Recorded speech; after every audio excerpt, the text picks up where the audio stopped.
Hello student, সবাই কেমন আছো? আজ আমরা আলোচনা করব কিছু রিজনিং নিয়ে। দেখো, প্রথম নম্বর প্রশ্ন। রোজ সমান দিয়েছে 6, 8, 2, 1। চেয়ার সমান দিয়েছে 7, 3, 4, 5, 6। PREACH সমান দিয়েছে 961473। তাহলে SEARCH সার্চের কী হবে? তাহলে সেটা আমাদের বের করে নিতে হবে। তাহলে ABCD করে কি বের করব? আচ্ছা, দেখা যাক কেমনভাবে রিলেট আছে। দেখো, তাহলে প্রথমে তিনটে যে দেওয়া আছে ওয়ার্ড, তাদের সংখ্যাগুলো দেওয়া আছে। তো তিনটের মধ্যে কি কি আমার সিমিলার আছে এবং তাদের সংখ্যাগুলোও সিমিলার আছে নাকি সেটা আগে আমরা দেখে নেব। প্রথমেরটা রোজ আর আছে, তারপরেও আর আছে, তারপরেরটাতেও পিছে আর আছে। তো দেখো তো, আর এর সোজাসুজি এটা প্রথম আর আছে যখন, এখানে 6 হচ্ছে আর, এটা শেষেও 6 আছে, এটাও আছে। তো একটা ওয়ার্ড দিয়ে আমরা দেখলাম। আচ্ছা, আর দেখো তো আর কোনো সিমিলার পাওয়া যায় নাকি? দেখো, এ আছে এখানে, এখানেও একটা এ আছে। তো দেখো, 3 নম্বরে 4 আছে, এখানেও 4 আছে। তো সিমিলার আছে, তার মানে কি হচ্ছে এগুলো? তাহলে আমরা সেই হিসেবেই বসিয়ে নেব পরপর। তো এস এখানে এসের কি আছে? 2 আছে, তো আমরা 2 বসালাম। আচ্ছা, ই দিয়ে দেখো তো কত সংখ্যা? 1 আছে, তো 1 বসিয়ে দিলাম। তারপরে আছে এতে কি পেয়েছিলাম আমরা? 4, বসিয়ে দিলাম। আর এর আছে 6। সি আছে 7। এইচ আছে 3। তাহলে উত্তর আমাদের কি হচ্ছে? 214673। দেখো কত নম্বর? অপশান এটা সঠিক উত্তর। তো দেখো, দ্বিতীয় নম্বর প্রশ্ন।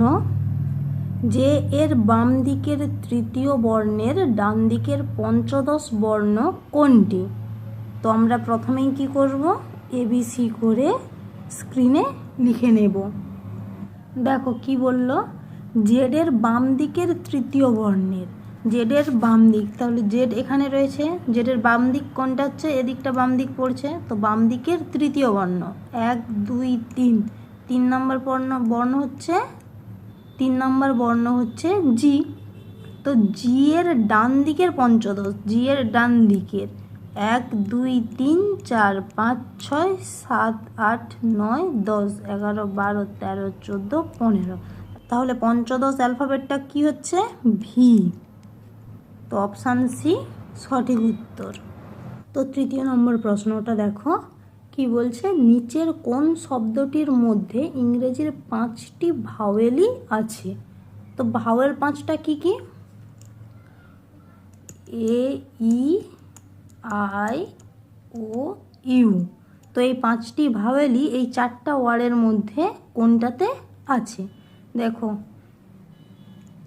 প্রথমে ই পেয়ে যাচ্ছি, ই আছে। আচ্ছা, এ পেয়ে গেলাম, এ আছে, ইউ আছে, আই আছে, ও আছে। তো প্রথম অপশান এ আমরা পেয়ে গেলাম সঠিক উত্তর। আর ওগুলো দেখার কোনো প্রয়োজনই নেই, কিন্তু তবু আমরা কি করব? দেখে নেব একবার। দেখো, আই আছে, ইউ আছে, ও আছে দ্বিতীয়টাতে, কিন্তু এ নেই এটাতে, দ্বিতীয়তে এ নেই। আচ্ছা, তৃতীয়তে এ আছে, ও আছে, ই আছে, কিন্তু ইউ নেই। চতুর্থটাতে ও আছে, ই আছে, আই নেই, এ নেই। তাহলে আমাদের সঠিক উত্তর কি? Option A. তো আমাদের 4 নম্বর প্রশ্ন কি বলছে? এ হলো বি এর পিতা, সি হলো বি এর স্ত্রী, ডি হলো এ এর ছেলে, তবে ডি এর সঙ্গে সম্পর্কে কি হবে? এ কে হলো? এ হলো বি এর পিতা, সি হলো বি এর স্ত্রী, সি হলো বি এর স্ত্রী, ডি হলো সি এর ছেলে, ডি হলো সি এর ছেলে, তাহলে ডি এর সঙ্গে রয়েছে নাতি সম্পর্কে, অপশান এ সঠিক উত্তর। আচ্ছা দেখো 5 নম্বর কোশ্চেন কি বলছে। প্রতিমা এবং রিমা হলো শ্যামের দুজন স্ত্রী। বাবা একজনকে নিয়ে পাচ্ছে না, দুটো স্ত্রী কোশ্চেনেও। ঠিক আছে, দেখো রীতা হলো রিমার সৎ মেয়ে। প্রতিমার সঙ্গে রীতার সম্পর্ক কি? তাহলে শ্যামের দুজন স্ত্রী কে কে? প্রতিমা ও রিমা। তো রীতা হলো রিমার সৎ মেয়ে, রীতা হলো রিমার সৎ মেয়ে, তাহলে প্রতিমার সঙ্গে রীতার সম্পর্ক কি?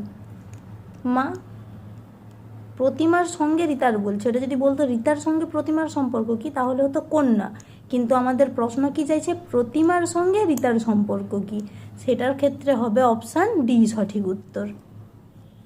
দেখো তাহলে 6 নম্বর কোশ্চেন কি বলছে, নিরক্ষতার সঙ্গে শিক্ষার যদি সম্পর্ক থাকে তাহলে বন্যার সাথে কিসের সম্পর্ক আছে? অপশানে দেওয়া আছে বৃষ্টি, বি বাঁধ, সি হচ্ছে নদী, ডি সেতু। তাহলে নিরক্ষতা দূরীকরণ কিভাবে হয়? শিক্ষার মাধ্যমে। তাহলে বন্যা আমরা কিভাবে নিরোধ করব? বাঁধের সাহায্যে। তাহলে অপশান বি সঠিক উত্তর। তাহলে আমাদের 7 নম্বর কোশ্চেন দেখো, F A G comma G A F comma H A I comma I A H, তারপরে আছে কোশ্চেন মার্ক। তো আমাদের কি হবে উত্তর? তো আমরা বলেছিলাম এই ধরনের কোশ্চেন এলেই প্রথমে আমরা এবিসিডির রো করে নেব। দেখো কি বলছে, এফ এ জি, এফ এ জি, সেটাকে আবার ঘুরিয়ে উল্টে দিয়েছে, জি এ এফ ঘুরিয়ে দিয়েছে, তারপরেটা কি দিয়েছে? H A I, H A I, সেটাকে আবার ঘুরিয়ে দিয়েছে যে আই এ এইচ। তো কেমনভাবে আছে? এফ, তার মাঝে এ দেওয়া হয়েছে, তারপরে এই জি দেওয়া হয়েছে। তারপরের কোশ্চেনটা কি দিয়েছে? এইচ, তার মাঝে দিয়েছে এ, তারপরে দিয়েছে আই।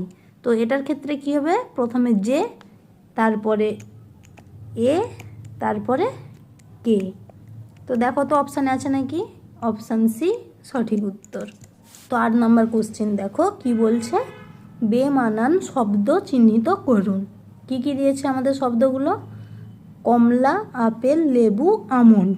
তো কি দিয়েছে? 4টেই ফল দিয়েছে, কিন্তু 4টেই যে ফ্রুটস দেওয়া আছে, কমলা, আপেল, লেবু, এগুলো কি? রসাত্মক ফল, কিন্তু আমন্ড কি হচ্ছে? আমার ড্রাই ফ্রুটস। তো সঠিক উত্তর কি হবে? Option D. তো স্টুডেন্ট, তোমাদের হোমওয়ার্ক রইল 2টো কোশ্চেন। সমসাময়িকের সাথে ঐতিহাসিক সম্পর্কিত থাকলে তাহলে প্রাচীনের সাথে এই যে অপশান 4টা দেওয়া আছে 9 নম্বর কোশ্চেনে, তো কোনটা হবে সঠিক উত্তর ওটা, এবং 10 নম্বর কোশ্চেনটাও তোমরা আমায় কমেন্টে জানাও সঠিক উত্তর কোনটা হবে। তো এই 2টো তোমাদের হোমওয়ার্ক রইল। তো স্টুডেন্ট আজ এই পর্যন্তই, পরের দিন দেখা হচ্ছে। কারোর কিছু কোশ্চেন থেকে থাকলে তোমরা কমেন্টে জানাও।